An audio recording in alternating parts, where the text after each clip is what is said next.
Desk study में आप सभी का स्वागत है। आप लोग अच्छे होंगे ऐसा मैं आशा करती हूँ। आप लोग के शायद फॉर्म आ गया है कि आने वाला है। अब इसके बारे में हम अपडेट नहीं है। अगर आप लोग को पता है तो कमेंट बॉक्स में ज़रूर कमेंट करिएगा और अब पढ़ाई में अच्छे से लग जाइए। ये हमारी पेडागोजी की 4th क्लास है और अधिकतर टीचिंग की बहुत सारी वैकेंसियाँ आ रही हैं। तो जहाँ भी पेडागोजी आती है आप लोग हमारे चैनल से जुड़िए और आपको फ़ायदा ज़रूर मिलेगा। आप पहले हमसे पढ़िए, फिर अपने आप क्वेश्चन करने की कोशिश करिए तो हो जाएंगे। ठीक है, तो आइए शुरू करें। आज हमने कुछ क्वेश्चन लिए हैं। प्राथमिक कक्षाओं में क्या ईवीएस नहीं पढ़ाया जाता है? तो ये क्वेश्चन खूब पूछे जाते हैं। तो ये पहले का इंडेक्स थोड़ा सा लिया है। इसमें क्या है, जैसे आम की कहानी, तो आम के पेड़ को जब आम की कहानी शुरू की जाएगी तो उसमें आम के बारे में ज़रूर बताएंगे। तो सिर्फ आम के बारे में ना बता के आम के पौधों के बारे में भी बताएंगे कि कैसे होता है। ठीक है, तो ईवीएस की नॉलेज यहाँ से भी। तो अगर पूछा जाए कि क्या क्लास फर्स्ट और सेकंड में ईवीएस नहीं पढ़ाया जाता, तो ऐसा नहीं है। क्लास फर्स्ट और सेकंड में ईवीएस पढ़ाया जाता है, लेकिन वो लैंग्वेज और मैथ के माध्यम से। ऐसा इसलिए किया जाता है कि बच्चों के ऊपर ज़्यादा बोझ ना बढ़े, बच्चे हंसते खेलते खेल खेल में पढ़ाई कर लें। सेंटर का यही वो है कि बच्चे खेल खेल में पढ़ाई करें, उनके ऊपर कोई बर्डन ना हो। बच्चे सेंटर में होते हैं, ना कि टीचर को बच्चे के अनुसार पढ़ाना पड़ता है। ठीक है, बच्चे जिस तरीके से पढ़ें उनको उसी हिसाब से पढ़ाया जाता है। जैसे पत्ते ही पत्ते, तो इसमें कई तरह के पत्ते होंगे, गोल होंगे, लंबे होंगे, पतले होंगे, चौड़े। तो इससे बच्चों को नॉलेज मिल रहा पत्तों के बारे में। ठीक है, फिर और इसमें देखिए सेकंड, इसमें तितली और कली, इसमें तितली के बारे में बच्चों को पता चल रहा और कली के बारे में। तो इसमें ये नहीं कहेंगे बच्चे की तितली और कली आ गई तो विज्ञान है, ऐसा नहीं। ईवीएस ऐसा कुछ नहीं। अभी बच्चों को ये सब पता ही नहीं है, तो ये सब चीज़ें ईवीएस में आ जाती है। बुलबुल की कहानी है, बुलबुल कितनी तरह की है, जिसके ऊपर कलगी होती है उसे सिपाही बुलबुल कहते हैं।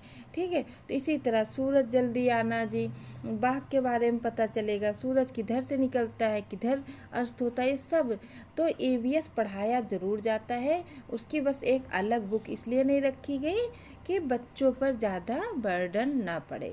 तो आप लोग इसे ऐसे ही बताएंगे। जब क्वेश्चन चाहे कितना भी घुमा फिरा दिया है, तो अगर आपको इस तरह पता है तो आप बता ले जाएंगे। अब पहला प्रश्न देखिए, प्राथमिक स्तर पर पर्यावरण अध्ययन की पाठ्य पुस्तक में से निम्नलिखित में से कौन सी विशेषता नहीं होनी चाहिए? कौन सी विशेषता नहीं होनी चाहिए? होनी नहीं पे विशेष ध्यान दीजिएगा। आप लोग यही गलती करते हैं और क्वेश्चन आता हुआ गलत करके आ जाते हैं। तो नहीं पे विशेष ध्यान दीजिएगा और कमेंट बॉक्स में ज़रूर बताइएगा कि क्या वो उसका फॉर्म आ गया है। और आप लोग हमारे चैनल को लाइक शेयर सब्सक्राइब किया करिए। चलिए अब इसका देखिए, का यह शिक्षार्थियों की वैविधतापूर्ण पृष्ठभूमि की ज़रूरतों को पूरा करती है, यह वास्तविक कहानियों और घटनाओं को शामिल करती है, यह परिभाषाओं और अमूर्त अवधारणाओं की व्याख्या करने पर ध्यान केंद्रित करती है, यह प्राकृतिक और सामाजिक सांस्कृतिक परिवेश को एकीकृत तरीके से प्रस्तुत करती है। तो यह शिक्षार्थियों को वैविधतापूर्ण पृष्ठभूमि की यह शिक्षार्थियों की वैविधतापूर्ण पृष्ठभूमि की ज़रूरतों को पूरा करती है। जैसे किसी के भी बारे में पूरी जानकारी देती है। यह वास्तविक कहानियों को भी शामिल करती है और घटनाओं जैसे कल्पना चावला, कर्णम मल्लेश्वरी, आगे क्लास में आप पढ़ेंगे, इन सब घटनाओं को भी शामिल करती।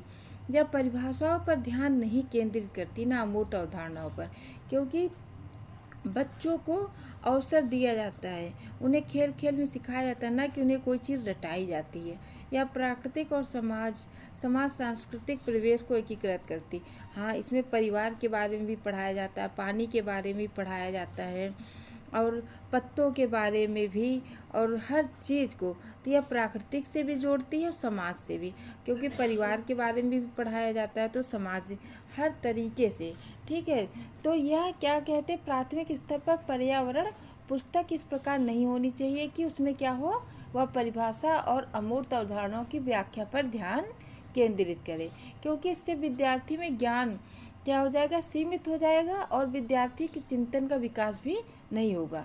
अगर उन्हें कोई अवसर ही नहीं दिया जाएगा, सिर्फ हम उनको परिभाषाएं और अमूर्त अवधारणाओं को रटा दें और कुछ भी दिखाए ना, तो उनमें क्या वो विकसित हो पाएगा? नहीं ना। तो कौन सा गलत है? गा गलत है। ठीक है। अगला देखिए प्रश्न नंबर 2, प्राथमिक कक्षाओं में पर्यावरण अध्ययन पढ़ाने के लिए निम्नलिखित में से कौन सी उद्देश्य संबंधित नहीं है? संबंधित नहीं है। जहाँ अवसर मिले, जहाँ अवलोकन मिले, जहाँ भी ये चीज़ें आए वहाँ उसके साथ जाइएगा। ठीक है। जैसे देखिए, विज्ञान के आधारभूत प्रत्ययों और सिद्धांतों को रटकर याद कर लेना। जहाँ रटकर याद कराया जाए, जहाँ परिभाषाओं पर फोकस किया है, उसके साथ कभी न जाइएगा, वो गलत है। ठीक। जो उद्देश्य से संबंधित नहीं है तो यही गलत है, क्योंकि हमें रटाना नहीं है, हमें उनको अवसर प्रदान करना है, उन्हें खेल खेल में सिखाना है। पर्यावरण को खोजने का अवसर प्रदान करेंगे। अगर हम उनको कहेंगे कि आप पत्तियां इकट्ठा करिए, तो कई तरह की पत्तियां इकट्ठा करेंगे, तो उन्हें हम अवसर दे रहे हैं, इससे उनका नॉलेज भी बढ़ेगा। अवलोकन करिए, मापन, भविष्य कथन और वर्गीकरण करिए। जैसे अवलोकन करिए, ये इस चिड़िया को देखकर इसके बारे में लिखिए, तो अवलोकन हो गया। वर्गीकरण, जैसे कई तरह की पत्तियां रख दें, तो इसमें बोलने की औषधि वाली पत्तियां कौन सी है, सब्जी में डालने वाली पत्तियां कौन सी हैं, तो वर्गीकरण करना। इससे भी उसका विकास, उसके माइंड का विकास ही हो रहा है। ठीक है। तो अपने आप सब कुछ कर रहा है, उसे अवसर दिया जा रहा। भौतिक और सामाजिक परिवेश के प्रति संवेदनशील विकसित करना। जैसे कोई आप डॉगी पालिए या कोई पेड़ लगाइए, तो आप उसके साथ इमोशनल अटैचमेंट होगा, तो ये भी विकसित होगी। तो कौन सा गलत है? का गलत है। ठीक है। रटाना नहीं है। और कक्षा अपने उसमें ये देखिए तीसरे का, उसमें क्या करना था? पर्यावरण अध्ययन का उद्देश्य, और वही प्रश्न नंबर 2 का आप बता रहे हैं। अवधारणाओं को समझना तथा चिंतन करके अपनी अभिव्यक्ति कर देना है, न कि रटना है। ठीक। इससे छात्र के बौद्धिक स्तर में वृद्धि होती है। सिद्धांतों को रटकर याद करना या पर्यावरण का उद्देश्य नहीं है। सिद्धांतों को रटाना पर्यावरण का उद्देश्य नहीं है। ठीक। प्राथमिक कक्षाओं में पर्यावरण अध्ययन को नहीं कर। प्रश्न नंबर 3 देखिए, कक्षा 1 में पर्यावरण अध्ययन में शिक्षार्थियों के आकलन के बारे में निम्नलिखित में से कौन सा या से सत्य है कथन? ठीक। मौखिक परीक्षाएं क्योंकि हो सकता है कि बच्चे लिखने में सक्षम न हो सकता है। ड्राइंग, क्योंकि बच्चों को इसमें आनंद आता है।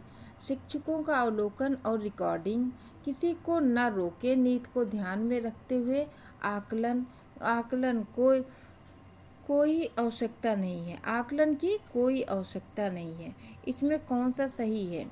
तो इसमें क्या है, आज थोड़ी टाइपिंग में मिस्टेक है, इसके लिए थोड़ा माफ़ करिएगा। देखिए, मौखिक परीक्षाएं एकदम सही, क्योंकि हो सकता है बच्चा फर्स्ट क्लास में आ रहा तो उसे भी लिखना ना आता हो, है ना। लेकिन बच्चा अपने साथ क्या लेके आता है? बच्चे को आप ये ना कहिए कि कोरा कोरा स्लेट है, बच्चे अपने साथ कुछ ना कुछ नॉलेज लेके आ रहा है। बच्चा एकदम कोरी स्लेट नहीं है, वो अपने साथ भाषा ला रहा है, अपने साथ ज्ञान ला रहा है। बच्चा बहुत कुछ लेकर आता है और उसे हम आगे डेवलप करते हैं, ना कि वो एक कोरा कागज़ है। ड्राइंग करने में बच्चों को मज़ा आता है, इसमें आनंद आता है। शिक्षकों का अवलोकन और रिकॉर्डिंग, हाँ, शिक्षक कैसा पढ़ा रहा है उसके अवलोकन और रिकॉर्डिंग भी होना चाहिए। किसी को ना रोके, नीति पर ध्यान नहीं, ये गलत है। क्योंकि अगर कुछ हम रोकेंगे नहीं, ना उनका अवलोकन करेंगे, तो उन्हें पता कैसे चलेगा कि वो क्या गलती कर रहे हैं ना। जब हम कहीं न कहीं तो रोकना पड़ेगा, बेटा ये गलत है, ऐसा मत करिए, है ना। अगर हम कुछ बताएंगे नहीं तो उन्हें तो पता ही नहीं चलेगा आखिर उनको वो क्या सही है क्या गलत, इसके बारे में उन्हें कोई जानकारी नहीं होगी। तो पहला सही है, का, ख और घा, और ये सही है। यहाँ माफ़ करिएगा, आज टाइपिंग में मिस्टेक है। तो ये सही, क्या यही सही है? ठीक है। किसी भी कक्षा में विद्यार्थियों के कोई शैक्षिक कार्य उनकी योग्यता और क्षमता के अनुरूप देना चाहिए ताकि वो अपने विषय वस्तु के साथ सामंजस्य स्थापित कर सकें।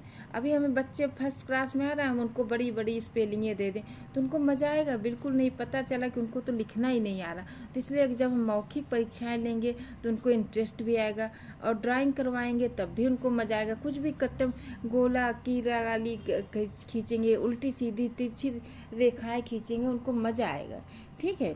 और चौथा देखिए, प्राथमिक कक्षाओं में पर्यावरण अध्ययन को सिखाने में कहानियाँ एक महत्वपूर्ण पहलू होती, बहुत महत्वपूर्ण होती कहानियाँ और घटना।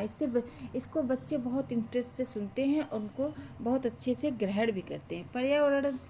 पर्यावरण अध्ययन के कक्ष में कहानी सुनने के लिए निम्नलिखित में कौन सा सबसे कम उपयुक्त कारण है? ठीक है, कि कौन सा सबसे कम। जैसे कहानियों में व्यक्तियों के अनुभव शामिल होता है, बिल्कुल। कहानियाँ उनके विषय क्षेत्र को छूती हैं। कहानियाँ कक्षा प्रबंधन में सहायता करती हैं। कहानियाँ पर्यावरण अध्ययन की अवधारणाओं से संबंध जोड़ने के लिए संदर्भ में उपलब्ध कराती हैं। कहाँ तो चौथे का कौन सा सही है? चौथे का डी सबसे कम उपयुक्त डी है। कहानियों से व्यक्ति जो कहानी सुना रहा है वो अपने अनुभव भी उसमें शामिल करता है। कहानियाँ अनेक विषय क्षेत्र को भी छूती हैं। जहाँ जो कहानी बताएगा उस विषय के बारे में बताएगा, वहाँ क्षेत्र के बताएगा। कहानियाँ कक्षा पर जब आप कहानी सुना रहे होते हैं तो बच्चे एकदम ध्यान से कहानी सुनते हैं। तो सबसे कम उपयुक्त है कहानियाँ पर्यावरण अध्ययन अवधारणाओं से संबंध जोड़ने के संदर्भ में उपलब्ध कराती हैं। ये सबसे कमज़ोर पॉइंट है। तो प्राथमिक कक्षाओं में पर्यावरण अध्ययन को सीखने सिखाने में कहानियाँ एक महत्वपूर्ण पहलू है, क्योंकि कहानियों में व्यक्ति के अनुभव शामिल होते हैं तथा कहानी कई विषय क्षेत्र को भी छूती हैं और साथ ही साथ कक्षा प्रबंधन में भी सहायता करती हैं। कहानियाँ पर्यावरण अध्ययन की अवधारणाओं से संबंध जोड़ने के संदर्भ में उपलब्ध कराती है, परंतु यह शिक्षण कौशल में उपयुक्त बहुत कम होती है। ठीक है, तो यही घ गलत है। अंतिम प्रश्न देखिए, प्राथमिक कक्षाओं में शिक्षार्थियों के पास अनेक प्रकरण में अनेक वैकल्पिक अवधारणाएं होती हैं, जैसे सजीव, निर्जीव, जल चक्र, पौधे आदि। इन वैकल्पिक अवधारणाओं के स्रोत हो सकते हैं परिवार एवं समुदाय, पाठ्य पुस्तकें एवं अन्य पुस्तकें, शिक्षक, कहानियाँ एवं कविताएं। तो इनका एक सही विकल्प चुनिए। इसमें क्या सही है? इसमें सही है ए, पहला का 1, 2 और 4, जिसमें परिवार एवं समुदाय होते हैं, पाठ्य पुस्तकें एवं अन्य पुस्तकें होते हैं, कहानियाँ एवं कविताएं होती हैं, शिक्षक नहीं होते हैं। ठीक है। प्राथमिक कक्षाओं में वैकल्पिक अवधारणाओं जैसे सजीव, निर्जीव, जल चक्र एवं पौधे आदि होते हैं। इन अवधारणाओं के मुख्य स्रोत बालक का परिवार एवं समुदाय, उसकी पाठ्य पुस्तक, शिक्षक तथा कहानी एवं कविताएं होती हैं, जो सुनकर एवं पढ़कर नई अवधारणाओं को आत्मसात करता है। ठीक है, तो इसमें शिक्षक नहीं होगा, बाकी होंगे। आज के लिए इतना ही, अगली क्लास में फिर मिलेंगे। धन्यवाद।